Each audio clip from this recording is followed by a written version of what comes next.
Social justice is not just. Justice is getting what you deserve without favor.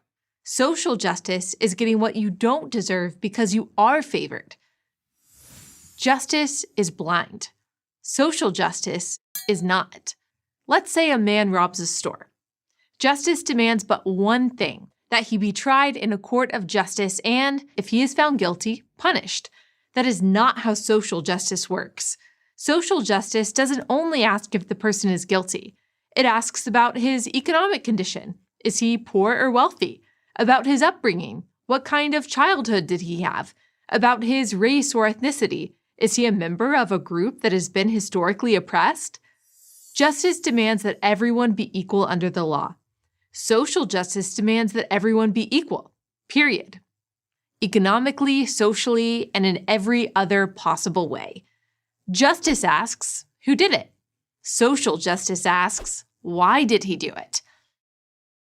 Lost in all these social justice considerations is the individual's own responsibility for what he did. That's why social justice advocates have abandoned the term justice. They deem justice alone as unfair. And sometimes it is.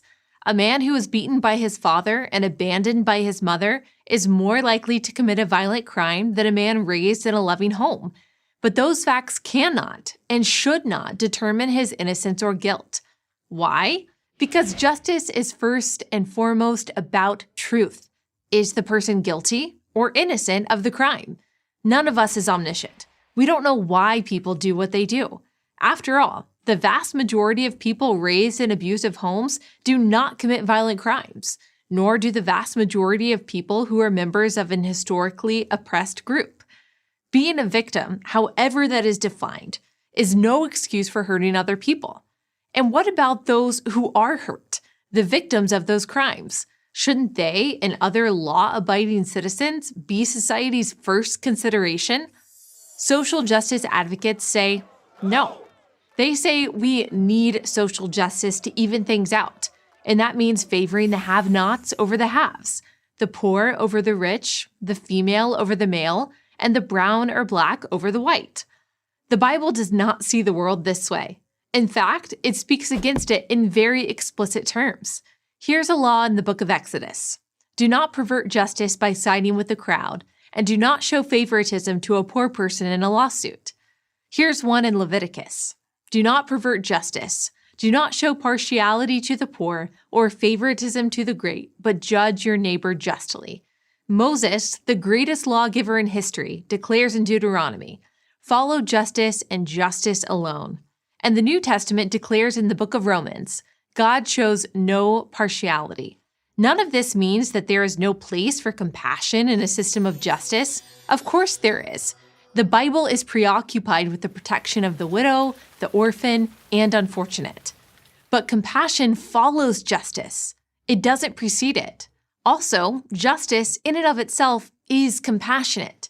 First to the victims of crime and to their loved ones, and second to the criminal. How can you become a better human being if you don't first recognize that you've done something wrong? That's why anytime we put an adjective before the word justice, we no longer have justice.